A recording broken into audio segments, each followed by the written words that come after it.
This is Mike Tatarsky, host of the Vietnam Weekly podcast and author of the Vietnam Weekly newsletter, coming to you from Ho Chi Minh City. Quick programming note, I know that episodes have had an irregular schedule recently. I addressed that in a previous episode. My apologies, ongoing apologies for that.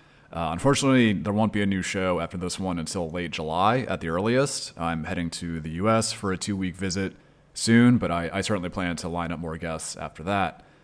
Meanwhile, if you're listening in New Orleans, Atlanta, or Philadelphia and would like to try and meet up, please reach out. I don't have a big intro to today's show, other than to say that I learned a lot about a women's health issue that I was pretty ignorant of before.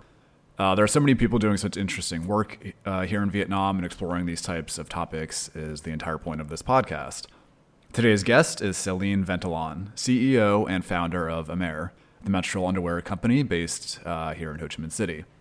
We discuss what menstrual underwear is and how it can benefit both women and sustainability efforts, the reasons why she created Émer, social and workplace stigmas that her team is working to address, how they approach the owners of factories here, many of which have majority female workforces, women's health awareness raising efforts at schools, and more. As always, if you have any comments, feedback, or guest ideas, get in touch at matatarsky@gmail.com. Let's get to my conversation with Céline. Céline, thanks so much for coming on the podcast. Well, thank you, Mike, for having me here. I'm so grateful to be able to talk about this kind of subject. Yeah, of course. And I mean, it is listeners will know this is a much different subject than has been discussed here in the past, but is certainly important. So I mentioned in my intro, Émer and what your company does. So we'll start just with kind of a blunt, basic question. What are menstrual underwear and why are they important? I mean, I'll admit in my own ignorance, before I met you the other week, I had not heard of that before. I assume plenty of other people are in the same boat. So what are they? Yeah, well, basically, it's a new product for menstruation, and when I say new, it's been for 10 years, more than 10 years actually, in the U.S., in Europe, in Australia, and in Japan. So it's basically an underwear that can absorb your period. So it's replacing totally pads and tampons. That means that you don't need to use them. So there was no revolution for women in 30 years in terms of menstruation. Pads and tampons are already so old in terms of innovation. So this product to me is amazing, and I want to bring it to women in Southeast Asia. Okay, so yeah, around in some developed markets for a while. So, I mean, why are they? What's the importance of them? I guess both for women and then also potentially for the environment. You know, I was looking at your website and it talks about how I think the average woman uses something like 17,000 Yeah, tampons in their life, which yeah. obviously all go in the trash, I guess. So, could you just talk about that a little bit? Sure. So, I mean, it started actually from an alarming observation that three-fourths of women are dissatisfied with their current period product. So, meaning pads and tampon. And also, as you mentioned, on average, we will spend over a lifetime 17,000 pads and tampons. All of those products, and I've been talking to many industries, that we cannot recycle them because it has blood stains. So, it's almost impossible to recycle.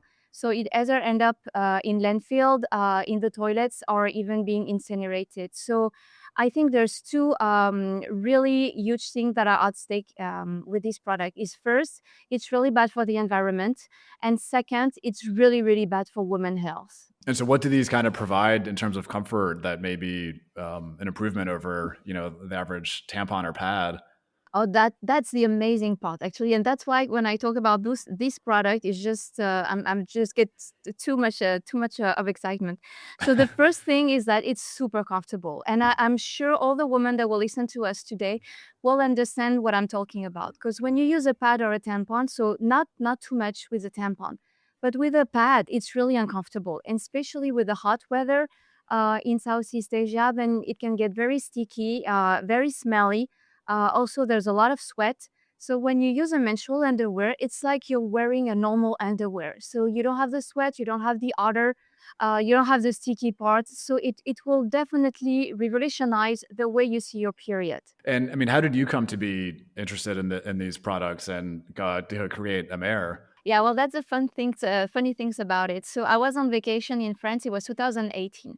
My dad is a supplier. I mean, at that time, he was a supplier for all the biggest brand of lingerie. And I remember we were talking, and he was like, we're producing millions of units of menstrual underwear. Have you ever tried? And I was living in Southeast Asia for almost 13 years at that time. Mm. And I was like, well, I've never tried, but I'm not interested. Thanks. And then he really forced my hand. So he gave me one. I've tried. And it was like, to me, it changed my life because I thought, at one point of your life, you want to do something meaningful. And I realized that that product could just change the life of so many women in the world, and especially women in Southeast Asia who didn't know about the product. So I felt it was my responsibility also, since I had the knowledge, the connections, the technology through my dad, to bring this product over to Southeast Asia and to Vietnam. So that's how I started. And we'll get to in a minute or two, get to the women you're working to help, you and your company are working to help here in Vietnam and in the region. But what are, so obviously, periods, menstruation, even in advanced developed markets like the U.S. or perhaps France, I'm not as sure. These can be somewhat, maybe not taboo, but uncomfortable topics for some people. There are plenty of examples of, I guess, men especially speaking poorly or reacting poorly to these topics. So what are some of the taboos or issues you're trying to address here? It's very difficult, especially in Southeast Asia. I think menstruation is really seen as something that is shameful, something that is dirty and pure, and something that should be silenced. So we're really trying to open the discussion as a safe conversation, and to say, well, menstruation is a biological, natural process. So it's every woman will menstruate in her lifetime, and the sooner we address our pain or our concerns or how it affects our life, the better we can live together. Because so many men are leaders, or even women, a few women are leaders, and they will all manage women in their companies or in their factories or whatever. So to me, it's very important that we address those questions, because all women, as I say, every month are menstruating. So it's important to know what women are going through, so we can adapt our management, and also we can make their life better, and they can come to meetings or even appointment. They can deal with their daily life as a mom, as a let's say workers, with all the freedom to talk, and also the comfort that they can get. So it's Hmm. very, very important. So, I mean, what are some of the, I don't know, comments or responses? I guess both good and, or sorry, hopefully good, but also bad. Maybe you've heard when you approach companies or potential partners or things like that. Well, I heard many times, oh, and from men, obviously. I mean, I'm not pointing them out, but it was like, oh, but women are happy with their current period product. And I was like, well, do you know what they are? And he was like, no. I mean, he was confused. So sometimes I think, especially in Southeast Asia, it's very so taboo to talk about this subject. Even between mother and daughter, it's not a subject that is easily, speak about. So it's very, very important to address question like the first period when it's a mother-daughter things, or even at work, to have workshop talking about menstruation in universities, also to open the discussion, because at some point I've seen so many young girls or young women in Vietnam.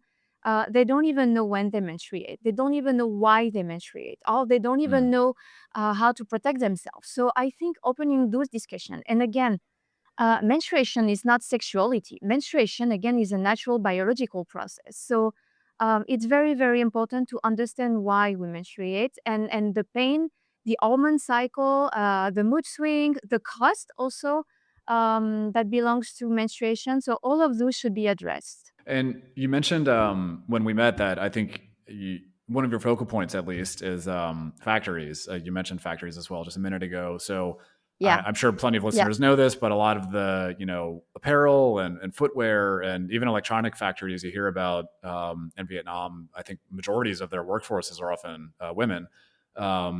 Usually in their 20s or 30s. That's kind of the general age range. So how can Amer help these women? Well, it's very difficult, because every time that I speak, so my focus is, as you mentioned, on those women. They're working in factories. Most of the time, they're standing up when they need. So I will just give an example. If they work in a pharma industry, pharma factory, they will need to wear a full workwear outfit. So that means that whenever they go to the toilet, they need to remove everything, especially when they have their period. And for hygiene purpose, they need to put back everything, have a new workwear outfit. So it's very, very complicated for them to deal with it. And my thought was, for those women, how can we help them? How can we make their life easier at work, especially in factories? And when you think that the menstrual underwear can be worn for more than 8 hours, then you realize that at some point it will just help them also in factories. It will be more comfortable. They don't need to go to the toilets as often as a pad or a tampon to change. And also, they will feel that they are better, I will say, well taken care of. So, taken care of. So, for me, addressing those concerns and talking to the head of factories or to the procurement team and making them understand that yes, menstruation, I mean, is probably not their first concerns. But if they do have women working in their factories, maybe they should do something. It's a small gesture, but by providing menstrual underwear to the female workers, it can definitely change at least 5 days during a whole month of work. So it's a huge change. And when they realize that, so some of them did. So Toyota in Vietnam, they decided to provide menstrual underwear to their employees, female employees. But it's very, very, still very difficult to, I would say, convince head of factories, which are most of the time men, that those kind of a small, very small gesture can change everything for a woman. So how do you, I mean, when it comes to approaching factories, factory heads or managers or things like that, how do you even do that? I imagine in many cases it can be, I'm sure there are people who would see the introduction and be like, I don't even want to talk about that topic. So how do you go about that? Oh, for sure. So every time it's like, oh, our HR will contact you, and they never do, or oh, we're very busy to ramp up, so we don't have the time. So what I'm trying to work on the angle of the ESG and CSR program, and most of the companies now they're trying to be net zero emission by 2040 or 2050. So I'm trying to say, well, by doing those kind of initiative, you can say that first you're more sustainable, and second, that you are really trying to do a social thing, a social initiative for the women working in your factory. So it has an impact, even though it's not a production impact or an efficiency impact. It's more like on the social part, and helping their basically their female staff to feel better. But it's take time to get the right contact and then to convince them. Really, it's a really long process. And I mean, what are some of the other ways that you're getting word out about the product? I mean, I saw on your website that I think you've collaborated with, or are collaborating maybe with some, influencers or well-known public figures here. What's that like? Oh, it was fun. What I mean, I'm so grateful because every time that people see what I'm trying to achieve, and again, I think I mentioned it at the beginning, but yes, of course, Émer, we want to sell because we want to survive and we want to expand. But I'm spending most of my time with my team doing pro bono's workshop. So every time that I explain to someone whatever we're doing with Émer, all the education we do, all the workshop we do with international schools, university, private companies, factories, then people always try to help out and to tell my story. And actually, I mean, you did the same, and I'm so thankful for that because by spreading the words, it's how we can bring the knowledge to people that never heard about it. So, and that's really the main thing. I think it's for people to know that this product exists, and after that, if they want to switch or not, then it's their choice. But to me, it's so important to give the information, to give the knowledge, because I feel it's really unfair that every woman in the world they know about this product, but no one in Southeast Asia. So you mentioned these workshops at international schools or universities, what have you. What are those like? Oh, it's already a lot of fun. I will give you just an example. So we did one with AIS, so the Australian International School. So they came to me, and I'm very proud of that because now I don't even need to reach out to international school. They come to me because they trust me that I'm not here to sell but to give education. And they were like, "Oh, we want to do a menstrual workshop. I mean, your menstrual workshop, and it will be for our 10th and 11th grade." And I asked, and I specifically wanted for the boys to be there. So there was about 140 young girls and young boys. And believe it or not, but the boys came at the front row and they answered most of my questions from my quizzes on menstruation. And I was like, whoa, I was so, I mean, it gives a clear message. The young generation, they want to know what each other is going through. And it's like the girls want to know what a boys is going through. And the boys wants to know about menstruation or even contraception or even about pregnancy. They want to know, and I think it sends a very strong signals for schools, even university, to include that in their curriculum. And I think this is the way to go, because for me, leaders and future leaders will be both men and women. And if we understand each other better, how we work, what are our differences, this is how we can work hand in hand. So to me, educating the young generation is something so important. Yeah, yeah, absolutely. I mean, I guess that's not totally surprising that they would be, some of them at least, would be more open to topics like this. That's good to hear. And are you doing work in other countries in the region, or is it just focused on Vietnam at the moment? We're also doing in Singapore. So we're expanding there with a Guardian store. And we're doing also workshops. So I did a workshop with a football team, a female soccer team. I did a live interview also on CNA and so other roundtable with PRCA. So we're really trying again. Oh, and I did a workshop in Ernst& Young in Charles and Keith. So we're really trying to educate as much as we can. And again, I did a workshop with Guardian. So there was all the general manager of the stores. And again, most of the questions came from the men. So I think, it's just because it's not because they're not interested. It's just because no one ever asked them, like, give them the information. So when I realized that also they want to be part of the conversation, so it's very important to include them in everything that we do now. And I remember one of the workshops that we did at EIS, the European International School in Vietnam. So we invited, the event was called Mother and Daughter Workshop on Menstruation. And actually a lot of dads, they complained that we didn't invite them. So as you can see, yeah. And so I didn't do the mistake twice, but it sent again a strong signals. Men wants to be part of this conversation, especially when it's in regards to their daughters. Yeah, yeah, absolutely. I remember, this may seem like a bit of a random story, but during the COVID lockdown here, when you couldn't go to the supermarkets to buy anything, and like soldiers were getting groceries for people, there was a photo in one of the Vietnamese news sites of a male soldier in the like feminine product aisle at a supermarket, just scratching his head, clearly having really no idea what probably somebody had on their order form. Which, granted, I would kind of be in a similar boat. It's not something.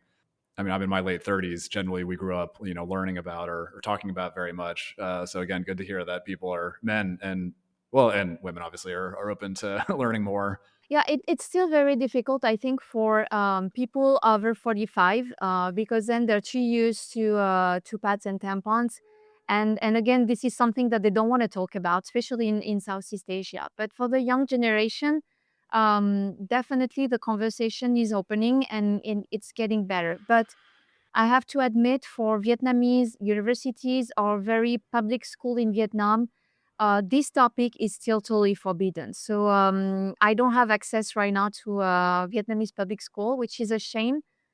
Even though I'm pushing, because this subject is still very, very complicated to talk to. And just for the funny story, so I've been on Shark Tank Vietnam, and I remember from the management of the show, they were like telling, I mean, it's going to be a very taboo subject. So you cannot show the product, you cannot do the demonstration online, you cannot give the product to the sharks.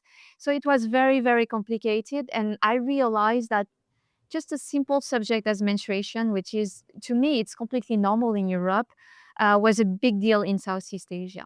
Yeah, I imagine that must have made it a bit difficult to, for your pitch as well if you couldn't show the product. Um, Yeah. well, so I guess, what's kind of your, obviously nobody can predict the future, but what are kind of your goals or hopes for Émer moving forward?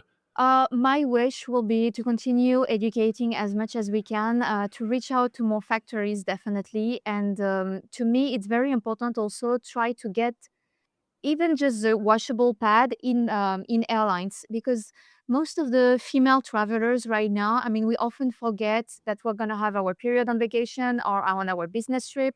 So I think just providing a washable pad inside the the on inboard product will be a huge step.